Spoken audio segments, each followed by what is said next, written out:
نه چیزه یعنی خب انفجار پیش تاثیر.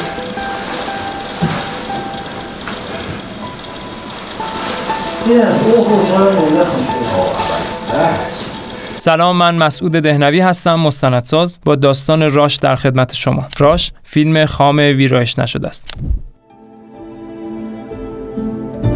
بگی پای چیو میگیری؟ بیا برو تو بابا. بدبخت شدید!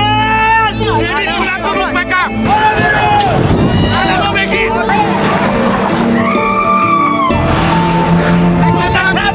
دارم دعاشمو بیارم به قرآن. هیچی اونجا نیست، خودتو خسته نکن. دیرو بیا اینجا یکی هست. بدو.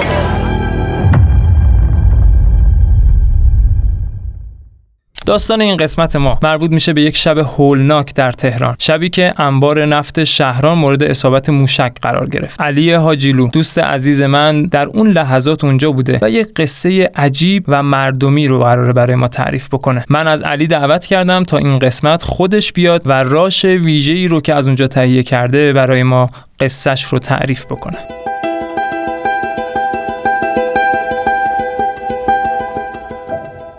شبی که به سختی خودتو رسوندی اونجا و پلانی ضبط کردی که قصه عجیب و دوست داشتنی توشه. از ابتدا برام بگو. ما اصلا متوجه هدف قرار گرفتن شهران نبود. با محمد رضا خیابون ولیعصر رو رفتیم به سمت شمال که محل اون انفجار رو پیدا کنیم. رفتیم رسیدیم میدون ونک. من نگاه کردم دیدم سمت چپمون دود خیلی زیادی داره میره بالا و حد زدم که شهران رو زدن، چون اون حجم دود طبیعی نبود. پیچیدیم سمت غرب. هوای سردی بود اون شب. هرچی نزدیکتر میشدیم به شهران دمای هوا گرمتر میشد. دیدیم نیروهای امنیتی خیابون رو بستن. توی جوبا بنزین جاری بود و خب مردم با عجله داشتن خونه هاشون رو ترک میکردن. ما وایسادیم، یه سری پلان عمومی ضبط کردیم از آتش سوزی، چون آتش سوزی معلوم.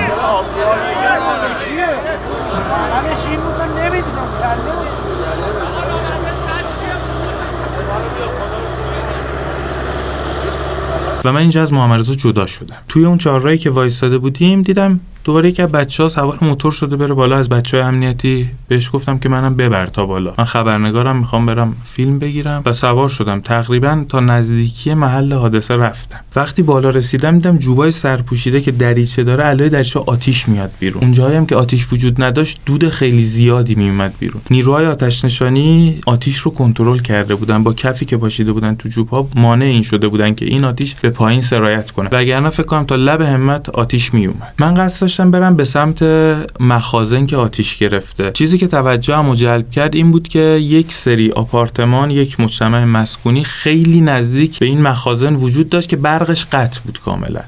برقش قطع بود و یک نفر وایساده بود جلوی در، داشت ساختمون رو تخلیه میکرد. از ساکنین خودت ساختمون بود. من حس کردم که این سوژه خوبیه. داشتم سعی می‌کردم با این بنده خدا همراه بشم که توجهم به 2 تا از بچه‌های اون محل جلب شد که اینا خیلی خودجوش داشتن ساکنین رو تخلیه می‌کردن که راشی که می‌بینیم حاصل همینه. من کله دیدم اونجا در پنجره. همین بریم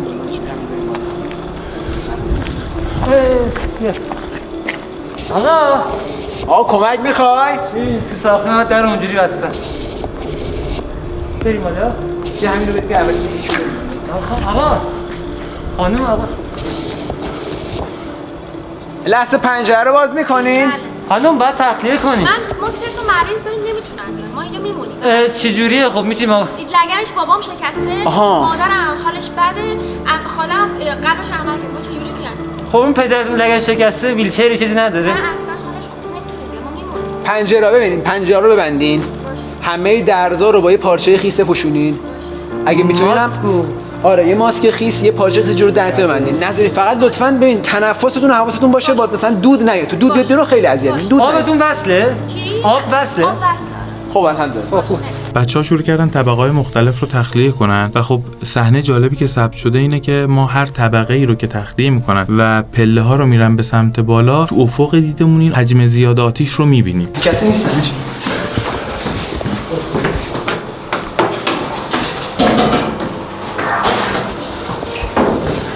همه شما بشش میرسی.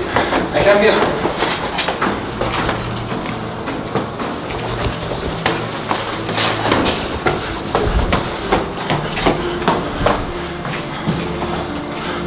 بچه‌ها به هر طبقه‌ای که می‌رسیدن کپسول‌های آتش نشانی رو رو دیوار برمی‌داشتن می‌ذاشتن پایین که خطری کسی رو تهدید نکنه.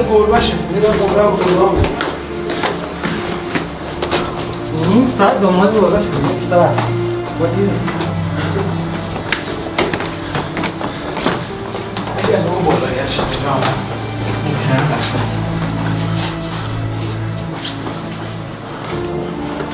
کسی هست داخل ساختمون؟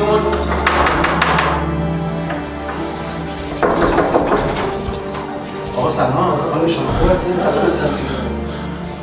اینجا این بنده خدا وسایلش رو جمع کرده بود که خونه رو ترک کنه به خاطر با خطراتی که وجود داشت و بچه‌ها گفتن خب چرا نمیدی؟ گفتش که من یه گربه‌ای دارم که این گربه صدای انفجار ترسوندتش، رفته زیر مبل قایم شده و در نمیاد. گفت تا من گربه‌مو پیدا نکنم منزل رو ترک نمیکنم. این بچه‌ها کفشاشون رو در آوردن رفتن داخل که اون گربه رو بگیرن براش. صاحبخونه اینجا به این بچه‌ها گفت با کفش بیاید داخل، وضعیت زندگی ما الان جوری نیست که بخواید کفشاتون رو در بیارید. ولی این بچه‌ها قبول نکردن، گفتن با کفش داخل نمیاد. باز شد. خبره.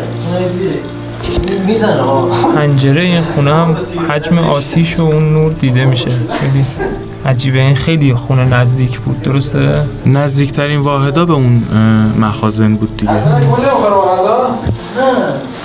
برق خونهشون قطع بود و با موبایلاشون داشتن نور مینداختن. بله درسته؟ بله. نه او خوزان رو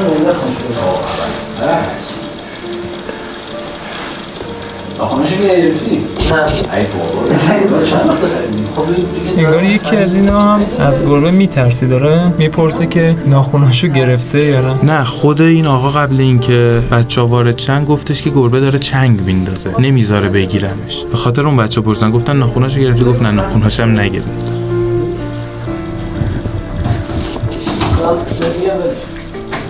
این بچه‌ها کجا هن؟ چون فکر می‌کنم اسلحه هم دارن. نظامی هن؟ نه نظامی نیستن، بچهای بسیج محلن. بچهای بسیج محلن. حالا تو این موقعیت خیلی رفته بودن بالا، این دو نفر داشتن ساختمونا رو خالی می‌کردن.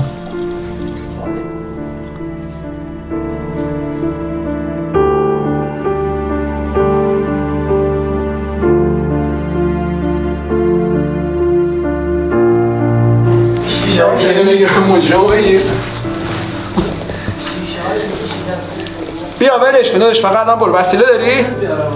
محمد این بازی دارش. یا اول فصل. دیگه بعد از این خونه رو ترک کرده. بله این آقا وسایلش رو جمع کرد و خونه رو ترک کرد. حالا بچه‌ها گفته بودن که فقط 2 نفر توی این واحدها ظاهرا موندن. خیلی ممنونم. این قسمت داستان راش ما یک قصه دوست داشتنی بود که علی حاجیلو برای ثبت اون نزدیک خطر شده بود، نزدیک مخازن نفت تهران که در موشکباران بعضیش بهشون موشک اصابت کرده بود و منفجر شده بودن. اما در دل همین اتفاقات و در دل همین بحران‌ها قصه های دوست داشتنی از همدلی بعضی از آدم‌ها با هم رخ میده که به نظر من ثبت اونها میتونه اتفاقات شیرین رو رقم بزنه. داستان راش همیشه تلخ نیست. داستان‌های از جنگ رو برای شما روایت می‌کنیم که تنوع اونها به تنوع آدم‌هایی که قصه ها رو ثبت می‌کنن. خیلی ممنون که همراه ما بود.